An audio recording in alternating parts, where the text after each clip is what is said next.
When we are examining the Scriptures daily, we let the Bible guide our inner voice, and we invite Jehovah's steady viewpoint into our heart. With Jesus as our model, we draw close to God in faith, and as a congregation, we safeguard our spirituality by asking for the Holy Spirit and by keeping prayer simple, honest, and frequent. For today's daily text, our reflection will be based on the Watchtower questions: how might injustice affect all of us in one way or another, and how does Jehovah feel when we are treated unjustly, either by those outside the congregation or by those inside the congregation? Does he care? Thursday, January 8th. Keep conquering the evil with the good, from Romans 12:21. Injustice is one of the most draining experiences a human can face. It can replay in the mind like an unwanted echo, a remark that stung, a decision that felt unfair, a rumor that spread, a chance you were denied, a kindness you offered that was repaid with suspicion. Injustice can make the heart heavy and the thoughts restless. It can tempt us to defend ourselves aggressively, to withdraw from people, or to become cynical. Yet Jehovah gives us a clear direction that protects our heart and preserves our peace. Keep conquering the evil with the good. That instruction is both realistic and courageous. It does not pretend that evil is harmless. It does not excuse unfair treatment. It also does not tell us to conquer evil with more evil. Instead, Jehovah teaches us a superior way: respond with goodness that is principled, steady, and strong. Good is not weakness. Good is power under control. Good is a weapon that refuses to copy the enemy. And when we practice good, we keep our conscience clean, and we keep our relationship with Jehovah close. To help his disciples cope with injustice, Jesus told an illustration about a widow who kept asking a judge to give her justice. In that story, the widow was vulnerable. She did not have wealth, influence, or protection, but she did have persistence. She kept coming back. She kept asking. She refused to accept injustice as the final word. No doubt that story resonated with many of Jesus' disciples, because in his day the common people were often victims of injustice. They could be pushed aside, ignored, or exploited. The widow's persistence taught that injustice is not the same as destiny, and it helped disciples remember that Jehovah's standards of justice are higher than any human court. That illustration is meaningful to us today because we have all experienced injustice at one time or another. Sometimes it happens in a way we expect from this world. Prejudice, inequality, and oppression are common, and Ecclesiastes 5:8 acknowledges that unfair treatment exists in human society. We are not surprised when a world that does not follow Jehovah's standards behaves unjustly. At school, a person may be judged for how they look or where they come from. At work, someone may be overlooked, blamed, or treated as less valuable. In a community, people may be targeted or stereotyped. Because we live in an imperfect system, unfairness is sadly familiar. But the daily text also points to a kind of injustice that can surprise us more: being misjudged by a brother or a sister. That can happen. It is painful precisely because we expect love inside the congregation. Still, it helps to remember what the Watchtower highlights. Our brothers and sisters are not opposers of the truth. They are simply imperfect. They can misunderstand motives, misread tone, hear only one side of a situation, or speak too quickly. They may be tired, stressed, inexperienced, or influenced by incomplete information. None of that makes the injustice feel pleasant, but it can prevent us from turning an imperfect fellow believer into an enemy in our heart. So, how might injustice affect all of us in one way or another? It can affect our emotions, our thinking, our relationships, and our spirituality. Emotionally, injustice can stir anger, sadness, shame, fear, or helplessness. It can make a person feel small, powerless, or unseen. Mentally, it can create rumination, replaying the event, rehearsing what we wish we had said, imagining the outcome we want, or trying to prove we were right. Relationally, it can lead to distrust, withdrawal, or the habit of keeping a quiet list of wrongs. Spiritually, it can whisper dangerous ideas. Jehovah doesn't see. Jehovah doesn't care. People in the congregation can't be trusted, or why keep doing good if I'm treated unfairly?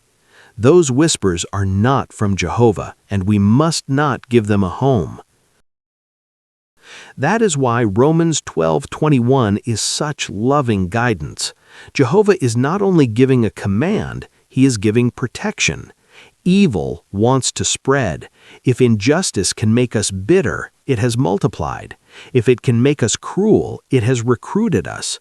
If it can make us suspicious of everyone, it has isolated us.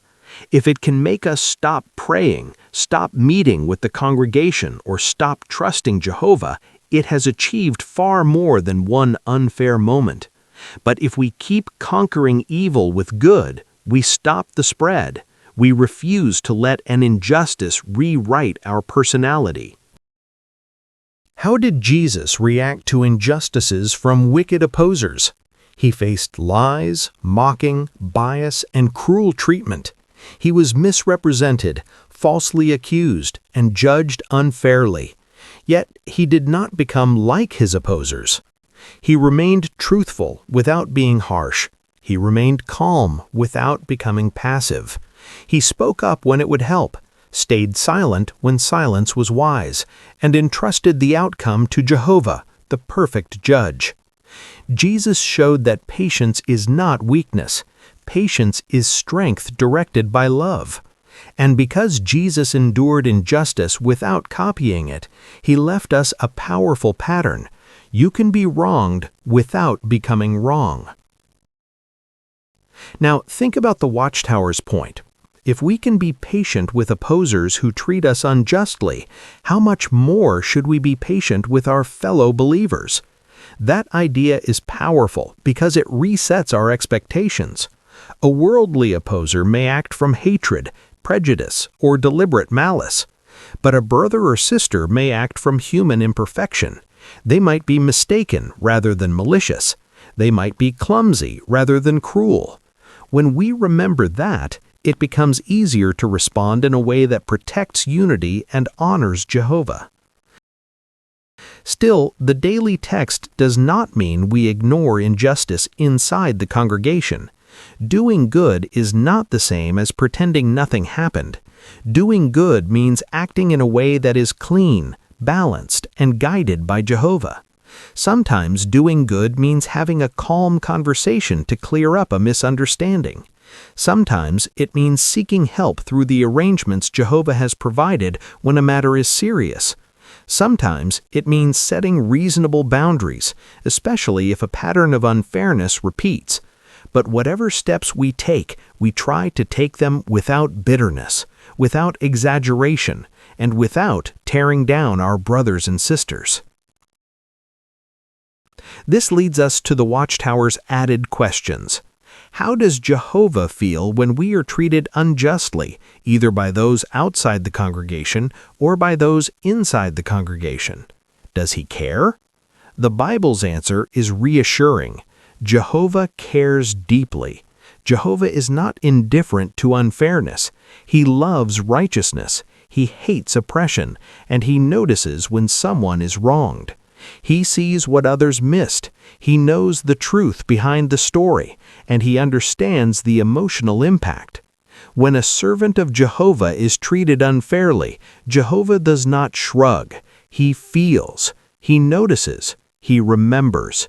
And that should help us breathe again, because it means the burden of final justice is not on our shoulders.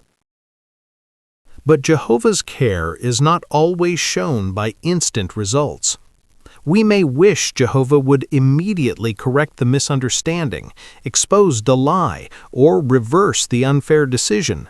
Sometimes he does act quickly, yet often Jehovah's support is shown in a different way. He strengthens us to endure.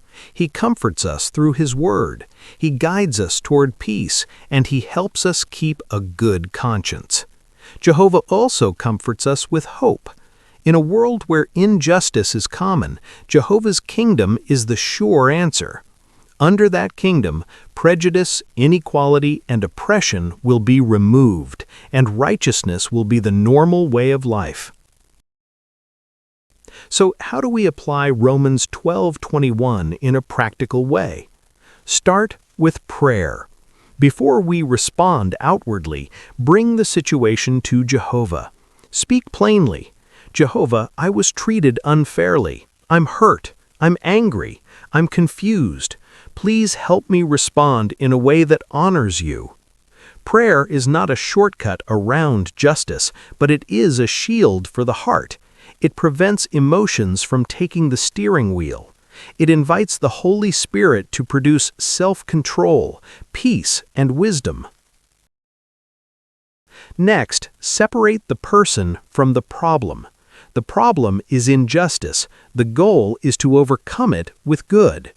If the injustice came from outside the congregation, doing good may include respectful firmness. We may need to speak up, set boundaries, or seek appropriate help. Doing good does not mean allowing abuse. Doing good means remaining principled while we handle the matter wisely. We can defend what is right without becoming aggressive. We can tell the truth without becoming cruel.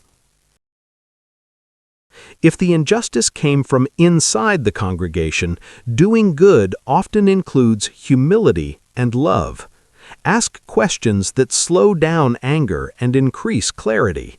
Is this a misunderstanding? Do I have all the facts? Could I have been misread? What is the kindest way to address this? Sometimes a gentle conversation can stop a small injustice from becoming a deep wound. And if the other person is receptive, a simple clarification can restore peace quickly. Even when clarification is not immediate, we can still protect our heart from bitterness. Remind yourself, my brother or sister is imperfect. They are not my enemy. Remember that Jehovah knows the full truth. That does not erase the pain, but it prevents us from becoming consumed by it. It helps us keep worship first. Another way to conquer evil with good is to focus on what is within our control. We cannot control what someone assumed, said, or decided, but we can control our response. We can control the story we repeat in our mind. We can choose not to exaggerate, not to rehearse the event endlessly, and not to recruit an audience to feed our anger. Instead, we can choose to imitate Jesus, calm, truthful, and respectful. What is the good that conquers evil? It includes patience, because patience refuses to let one moment define everything. It includes mildness, because mildness keeps strength under control. It includes forgiveness, because forgiveness stops poison from spreading in our own heart. Forgiveness does not mean saying the wrong was right, it means refusing to be ruled by the wrong. It includes kindness, because kindness proves that evil has not changed who we are. It includes honesty, because honesty keeps our conscience clean. It also includes humility, because humility makes room for peace. And sometimes it includes courage, because sometimes doing good takes more strength than doing harm. Another practical way to conquer evil with good is to guard our tongue. When we feel wronged, we may want to repeat the story to many people so they will understand our side. But if we speak broadly and emotionally, we can unintentionally create new damage, hurting reputations, stirring suspicion, and making reconciliation harder. Doing good means speaking to the right person in the right way at the right time. If a brother or sister hurt us, a private conversation is often the kindest first step. If the matter is serious, or if a misunderstanding cannot be resolved quickly, we can seek help through the arrangements Jehovah has provided, while still speaking respectfully and avoiding gossip. What if the injustice is ongoing, something you face repeatedly at school, at work, or in your community? Jesus' illustration of the widow becomes especially helpful. The widow kept asking the judge for justice. Her persistence teaches endurance, but it also teaches focus. She did not chase 10 different arguments. She kept returning to the main issue. Likewise, we can be persistent in a respectful way. We can speak calmly to those who can help, document facts when appropriate, keep our conduct clean, and keep appealing to Jehovah in prayer, confident that He sees what is happening. Here is a simple pattern you can use the next time you feel wronged. First, pause. Give yourself a moment so emotions do not choose your words for you. Second, pray, even a short prayer, to invite the Holy Spirit to help you respond with self-control. Third, check the facts. Ask, do I know the full story? Fourth, choose a good response. That might be a calm question, a gentle clarification, or quiet restraint while you cool down. Fifth, pursue peace. If possible, take a step that moves the situation toward clarity and reduces tension rather than increasing it. Sometimes the good we offer is kindness that surprises.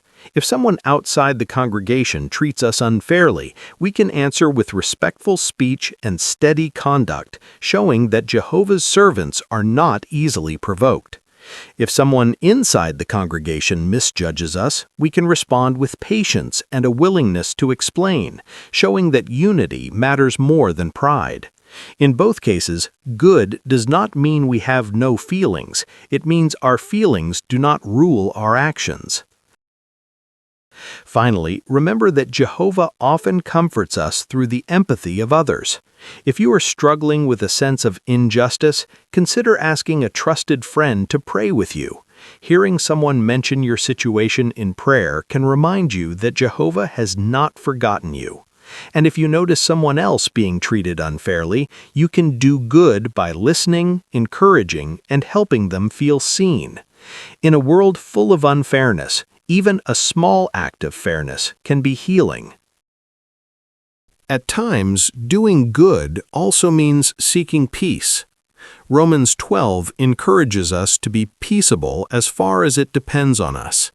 Peace is not pretending. Peace is choosing a path that avoids escalation and protects unity. If we have been misjudged, we may ask politely for an opportunity to explain. If we have been misunderstood, we can clarify our intent without sarcasm. If someone spoke harshly, we can respond softly. A soft answer may not fix everything, but it can open the door for regret and repair. However, doing good also requires discernment. Jesus knew when to answer and when to remain silent. If someone is determined to be unreasonable, endless arguments may only deepen the wound. In such cases, conquering evil with good may mean refusing to fight for the last word. It may mean stepping back, waiting, and trusting Jehovah to bring matters into the light in the right way. Waiting is not laziness. Waiting is faith. It is placing the outcome in Jehovah's hands while we keep living with integrity. Now return to Jesus' illustration of the widow. The widow kept asking for justice. She did not stop believing that justice matters. She did not stop appealing to what is right. Her persistence was steady and focused. In the same way, we can keep seeking what is right without letting injustice shape our personality. We can keep appealing to Jehovah in prayer, confident that He cares and that He will act according to perfect justice and perfect timing. Injustice can also refine us. That does not mean Jehovah causes unfairness. It means Jehovah can use what he allows to produce spiritual strength. Being misjudged can teach us empathy. When we know how it feels to be misunderstood, we become more careful not to misunderstand others. When we are treated unfairly, we become more sensitive to those who are overlooked. When we feel unheard, we learn to listen better. In that way, Jehovah can turn a painful experience into a source of growth, good that conquers evil. What if the injustice left you feeling deeply wounded? Then today's text is still for you. Conquering evil with good begins with allowing Jehovah to strengthen you. You may need time, comfort, and supportive association. You may need to talk with mature brothers, not to spread the issue, but to regain balance and peace. You may need to rebuild trust gradually. None of that makes you weak. It means you are healing. Jehovah is patient, and the congregation can be a safe place to recover. If you are tempted to isolate, remember that isolation often makes injustice feel larger than it is. Staying close to meetings and to faithful friends gives Jehovah more ways to support you. It also reminds you that one person's mistake does not represent Jehovah's entire people. The congregation is a family made of imperfect humans, but it is still the place where Jehovah's love is taught and practiced. Staying connected helps good experiences outweigh one unfair one. Now consider another humble application. What if you realize you have been unjust to someone else? Romans 12:21 can guide you too. Doing good may mean apologizing, correcting a wrong impression, or making peace. The courage to humble ourselves is a form of conquering evil because pride is one of the fuels that keeps injustice alive. A sincere apology can bind up wounds, restore trust, and protect unity. One more reassurance can steady us. Jehovah does not measure our spirituality by how quickly we get over an injustice. He measures it by whether we keep choosing what is right while we heal. Each time you hold your tongue, each time you pray instead of retaliate, each time you show kindness when you could have been sharp, you are conquering evil with good. Jehovah sees those quiet victories, and he remembers them. As we conclude, hold on to 3 anchors. First, Jehovah sees. Even if no one else understands your experience, Jehovah does. Second, Jehovah cares. His feelings are engaged, and his justice is certain. Third, Jehovah guides. Through the Bible, he teaches you how to respond so you remain spiritually safe. Close your day with a quiet prayer in your own words. Jehovah, help me conquer evil with good. Help me not to become bitter. Help me imitate Jesus. Help me be patient with my brothers and sisters and wise with those outside. Please give me the Holy Spirit so I can respond with peace, mildness, and strength. And please, in your time, bring justice in the way you know is best. If we keep praying, keep trusting, and keep practicing good, we will find that Romans 12:21 is not just a verse to admire, it is a path to walk. Evil may touch us, but it does not have to shape us. With Jehovah's help, we can keep conquering the evil with the good, today and every day.